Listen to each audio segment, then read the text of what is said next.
اعوذ باللہ من الشیطان الرجیم بسم اللہ الرحمن الرحیم ان احسنتم احسنتم لانفسکم وان اسأتم فلها فاذا جاء وعد الآخرة ليسوءوا وجوهكم وليدخلوا المسجد كما دخلوه اول مرة وليتبروا ما علوا تتبيرا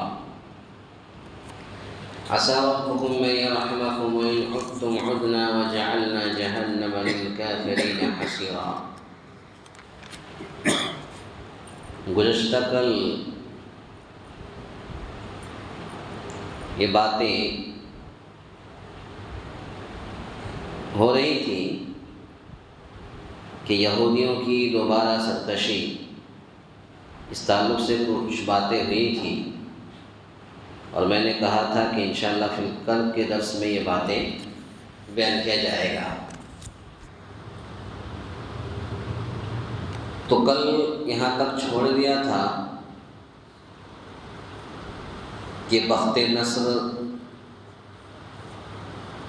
یا جالوت کے قتل کے بعد ہم نے پھر تمہیں مال دولت بیٹوں اور جاہ و حشمت سے نوازا، جبکہ یہ ساری چیزیں تم سے چھن چکی تھی اور تمہیں پھر زیادہ جتھے والا، اجرت والا، طاقت والا بنا دیا۔ یہاں تک باتیں ہوئی تھی۔ آج کے درس میں ہے اللہ رب العالمین نے فرمایا ان احسنتم احسنتم لانفسکم، اگر تم نے اچھے کام کیے تو خود اپنے ہی فائدے کے لیے، اور اگر تم نے برائیاں کی تو بھی اپنے ہی لیے۔ پھر جب دوسرے وعدے کا وقت آیا تو ہم نے دوسرے بندوں کو بھیج دیا تاکہ وہ تمہارے چہرے بگاڑ دیں اور پہلی دفعہ کی طرح پھر اسی مسجد میں گھس جائیں۔ اسی مسجد سے مراد مسجد اقصیٰ ہے، اور جس چیز پر قابو پائے توڑ پھوڑ کر جڑ سے اکھاڑ دیں۔ یہ دوسری مرتبہ انہوں نے فساد برپا کیا، اور فساد برپا کرنے کے بعد سب سے پہلے حضرت زکریا علیہ السلام کو قتل کیا، اور حضرت عیسیٰ علیہ السلام کو بھی قتل کرنے کے در پہ رہے، طاق میں رہے، موقع پر رہے، لیکن اللہ رب العالمین نے حضرت عیسیٰ علیہ السلام کو زندہ آسمان پر اٹھا کر ان سے بچا لیا۔ اس کے نتیجے میں پھر رومی بادشاہ ٹیٹس کو اللہ تعالیٰ نے ان پر مسلط کر دیا۔ اس سے پہلے کل ہی کے درس میں بتایا ہوں کہ کوئی بھی ظالم ہوتا ہے تو اس کے اوپر پھر اللہ رب العالمین اور ظالم کو مسلط کر دیتا ہے۔ پھر ایسے ہوا، دوبارہ جب دوبارہ انہوں نے فساد برپا کیا، حضرت زکریا علیہ السلام کو قتل کیا، حضرت عیسیٰ علیہ السلام کے قتل کرنے پر موقع پر رہے، اللہ رب العالمین نے اسے اٹھا لیا۔ اس کے نتیجے میں پھر رومی بادشاہ ٹیٹس کو اللہ تعالیٰ نے ان پر مسلط کر دیا۔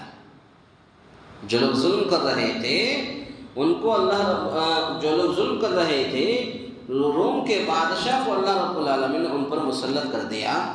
اس نے یروشلم پر حملہ کر کے ان کے کشتے کے پشتے لگا دیے۔ کشتے کے پشتے یعنی اتنا قتل کیا کہ قتل کر کے آدمیوں کا، انسانوں کا ڈھیر لگا دیا۔ پشتے کے معنی ڈھیر لگا دینا، مٹی کا ڈھیر۔ جیسے کہیں کام ہوتا ہے، کام کا کچرا، مٹی، فضول مٹی بچ گیا، اس کو ہم باہر پھینک دیتے ہیں تو وہ ڈھیر لگ جاتا ہے۔ ایسے ہی یہ یروشلم پر حملہ کر کے یہ روم کے بادشاہ ان کو جب مسلط کر دیا تو انہوں نے یروشلم پر حملہ کر کے ان کے کشتے کے پشتے لگا دیے، یعنی مقتول اتنے ہوئے کہ ڈھیر لگا دیے، اور بہت سو کو قیدی بنا لیا، ان کے مال لوٹ لیے گئے، مذہبی صحیفوں کو پاؤں تلے روندا، مذہبی صحیفوں کو یعنی وہی تورات کو پاؤں تلے روندا، اور بیت المقدس اور ہیکل سلیمانی کو تاراج کیا، اور انہیں ہمیشہ کے لیے بیت المقدس سے جلا وطن کر دیا، اور یوں ان کی ذلت اور رسوائی کا خوب سامان کیا۔ اور یہ تباہی، یہ حملہ کب ہوا؟ سن 70 عیسوی میں ان پر آئی تھی۔ 70 عیسوی میں ان پر یہ آئی تھی یہ ظلم۔ اس کے بعد پھر اللہ رب العالمین نے فرمایا عسى ربكم ان يرحمكم وان عدتم عدنا وجعلنا جهنم للكافرين حصيرا، امید ہے کہ تمہارا رب تم پر رحم کرے، ہاں اگر تم پھر بھی وہی کرنے لگے تو ہم بھی دوبارہ ایسا ہی کریں گے، اور ہم نے منکروں کا قید خانہ جہنم کو بنا رکھا ہے۔ یہ انہیں تنبیہ کی اور آگاہ کیا کہ اگر تم نے اصلاح کر لی تو اللہ کی رحمت کے مستحق ہوگے، اگر تم اپنی اصلاح کر لی، اپنے دین کی اصلاح کر لی اور اپنے خم خیالی کی اصلاح کر لی تو اللہ کی رحمت کے مستحق ہوگے، جس کا مطلب دنیا و آخرت کی سرخروئی اور کامیابی ہے۔ اور اگر دوبارہ تم نے اللہ کی نافرمانی کا راستہ اختیار کر کے تم نے فساد فی الارض کا ارتکاب کیا، اگر تم دوبارہ اللہ کی نافرمانی کر کے نافرمانی کا راستہ اختیار کر کے پھر دوبارہ اگر زمین پر فساد پھیلایا تو ہم پھر تمہیں اسی طرح ذلت و رسوائی سے دوچار کریں گے جیسے اس سے قبل، اس سے پہلے 2 مرتبہ ہم تمہارے ساتھ یہ معاملہ کر چکے ہیں۔ یعنی اللہ رب العالمین یہ ان لوگوں کو میسیج دے رہا ہے کہ اگر تم نے پھر دوبارہ اللہ کی نافرمانی کا اگر تم نے اپنی اصلاح کر لی تب تو ٹھیک ہے، اور دنیا و آخرت کی سرخروئی اور کامیابی ہے، لیکن اگر تم نے دوبارہ اللہ کی نافرمانی کی اور نافرمانی کا راستہ اختیار کر کے تم نے زمین میں اگر فساد پھیلایا تو ہم پھر تمہیں اسی طرح ذلت و رسوائی سے دوچار کر دیں گے جیسے اس سے پہلے ہم نے بڑے بڑے ظالم آئے اور ظالم کے اوپر پھر ہم نے ظالم کو مسلط کر دیا، اگر تم پھر ایسا کرو گے تو تمہارے اوپر بھی ہم پھر ظالم کو مسلط کر دیں گے،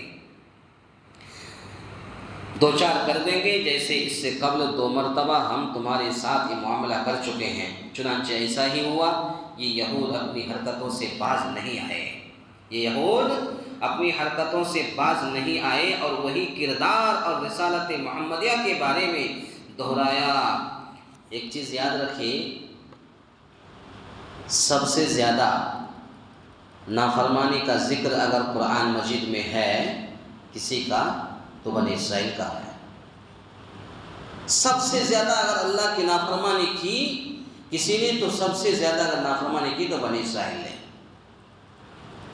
تو یہ بنی اسرائیل کے ان لوگوں نے جو ہے یہودی نے یہ نافرمانی کی، اور آج بھی یہودی مسلمانوں کو پریشان کر رہے ہیں۔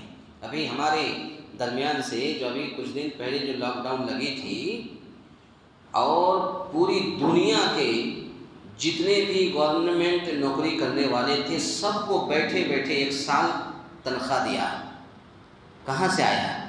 یہ سب پلاننگ کس کی تھی؟ یہ سب یہودی کی تھی، اور یہودی نے ہر اسٹیٹ کے ہر صوبہ کے پرائم منسٹر سے بات کر کے یہ کہا بند رکھو تم، پیسہ ہم دیں گے، اور بیٹھے بیٹھے سب کو تنخواہیں، کسی کی 60,000 کسی کی 80,000 کسی کی لاکھ تنخواہیں دی، لیکن اسکول بند، کالج بند، سب کچھ بند رکھا، یہ بیٹھے بیٹھے تنخواہ دیا اور بیٹھے بیٹھے تنخواہ لیے۔ کس نے کیا؟ یہودی نے کیا۔ تو آج بھی یہ مسلمانوں کے پیچھے پڑے ہوئے ہیں، اور آج بھی طرح طرح کے ظلم و ستم یہ مسلمان برداشت کر رہے ہیں۔ تو گویا کہ یہ چنانچہ ایسا ہی ہوا، یہ یہودی اپنی حرکتوں سے باز نہیں آئے اور نہ آئیں گے، اور وہی کردار رسالت محمدیہ کے بارے میں دہرایا جو رسالت موسوی اور رسالت عیسوی میں ادا کر چکے تھے، جس کے نتیجے میں یہ یہودی 30 مرتبہ مسلمانوں کے ہاتھوں ذلیل و خوار ہوئے، اور بصد رسوائی انہیں مدینے اور خیبر سے نکلنا پڑا، اور 30 مرتبہ بھی یہ مسلمانوں کے ہاتھ ذلیل ہوئے، جیت مسلمانوں کی ہوئی، اور 100% رسوائی انہیں مدینے اور خیبر سے نکلنا پڑا۔ کس کو؟ یہودیوں کو۔ یعنی اس دنیا کی رسوائی کے بعد آخرت میں جہنم کی سزا اور اس کا عذاب الگ ہے جو وہاں انہیں بھگتنا ہوگا۔ یہ تو دنیا کی عذاب ہے کہ اللہ نے ظالم کے اوپر ظالم کو مسلط کر دیا، اور وہ مسلمانوں کی جیت ہوئی اور مسلمانوں کے ہاتھوں وہ ذلیل و خوار ہوئے اور ذلیل و رسوا ہوئے اور 100% رسوائی انہیں مدینہ اور خیبر سے نکلنا پڑا. یہ تو دنیاوی سزا اللہ نے سنا دی. اور اس کے بعد دنیاوی سزا کے بعد آخرت میں بھی ان کی سزا ہوگی. اور وہ کیا سزا ہوگی؟ جہنم کی سزا ہوگی. اور اس کا عذاب الگ ہے جو وہاں انہیں بھگتنا ہوگا. یعنی جہنم کی سزا ہوگی، جہنم کی آگ میں ڈالا جائے گا، پھینکا جائے گا، جہنم کی آگ جلائے گی. تو گویا کہ یہ دنیاوی سزا کے ساتھ ساتھ یہ اخروی اور آخرت کی سزا بھی انہیں بھگتنا ہوگا. تو گویا کہ پتہ یہ چلا. اور کل کا اور آج کے درس کا خلاصہ کلام یہی ہے کہ جو بھی ظلم کیا ہے اور آج بھی جو لوگ ظلم کر رہے ہیں، تو ظلم کرنے والے کی زندگی زیادہ دن کی نہیں ہوتی. لیکن جب وہی اگر مظلوم ہے، مظلوم اگر ہاتھ اٹھا کر کے دعا کر لیتا ہے ظالم کے حق میں، تو مظلوم کی دعا کو اللہ رد نہیں کرتا اور ظالم کو اسی دنیا میں اللہ رب العالمین زیادہ دن کی زندگی جینے نہیں دیتا. پھر اللہ رب العالمین ظالم کے اوپر ظالم کو مسلط کر دیتا ہے اور ایسے ہی کر کے ظالموں کو اللہ رب العالمین ختم کر دیتا ہے. یہ دنیاوی سزا ہے اور آخرت میں تو سزا ہے ہی. اللہ تعالیٰ سے دعا ہے یا الہ العالمین ہم تمام مسلمانوں کو کہنے سننے سے زیادہ نیک عمل کرنے کی توفیق عطا فرمائے. آمین. اقول قولی ھذا استغفر اللہ لی ولکم ولسائر المسلمین واستغفروہ انہ هو